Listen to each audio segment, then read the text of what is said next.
Je vais vous raconter comment est-ce que j'ai tué mon oncle. Mon oncle est encore entré très tard la nuit. Il était revenu courir en larmes. Il dit à mon oncle que cette personne a rencontré, il a fait la même chose. Et que c'est comme si cette personne sait quand tu sors et quand tu entres. Parce que, et il connaît les points et les recoins de la maison. Parce qu'il est admissible qu'un inconnu entre dans la maison. Alors que les portes sont fermées, il réussit à entrer dans la maison et ressortir comme si de rien n'était. Mon oncle a dit que le tout ci, il devait vraiment renforcer la sécurité et qu'il devait tout faire pour attraper cette personne. Jusque-là, je n'étais pas rassurée. Quand mon oncle m'avait dit cela la première fois, il ne l'a pas fait. Mais jusque-là, je n'étais pas rassurée. Alors j'avais décidé de commencer à dormir avec le couteau sous mon oreiller.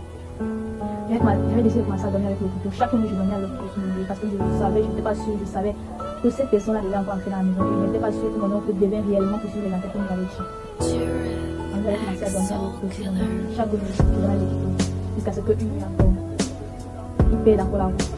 Il est encore entré dans ma chambre, allumer la lumière et essayer d'abuser de moi.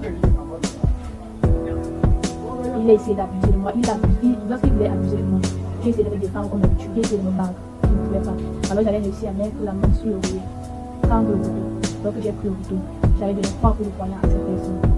J'ai donné 3 coups de poignard alors qu'il était en train de pleurer au sol, en train d'agoniser au sol. J'ai allumé la lumière. Lorsque j'ai allumé la lumière, j'étais dévastée, j'étais terrifiée, j'étais déçue de voir que la personne qui abusait de moi était mon homme.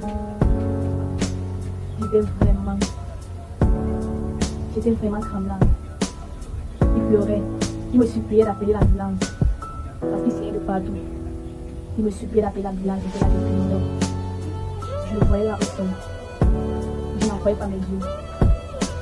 J'avais voulu donner un 4e coup de poignard. J'avais voulu attirer avec lui cette nuit-là. J'étais sortie de la maison en pleurant. J'avais laissé là au sol. J'étais sortie de la maison. J'avais pris les derniers économies qui me restaient. J'étais retournée au village.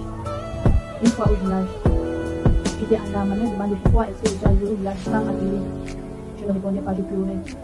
Elle me demandait pourquoi est-ce que je pleure, qu'est-ce qui ne va pas. Je ne parlais pas, je n'avais pas le courage de parler, je n'avais même pas la force parce que j'étais dévastée, j'étais dépassée. J'étais entrée dans ma chambre, j'avais fermé la porte. Ma mère essayait d'appeler en ville pour savoir ce qui s'est passé. Personne ne répondait. 2 jours plus tard, je ne parlais toujours pas.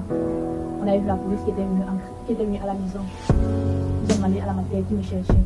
Alors j'étais sortie de la chambre où j'étais en train de m'habiller.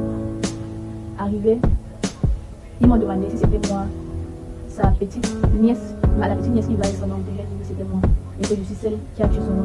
J'ai dit que c'était moi et que j'étais celle qui a tué son nom. Ma mère était dépassée. Elle était tombée en pleurant. Elle me demandait pourquoi est-ce que j'ai fait une chose pareille.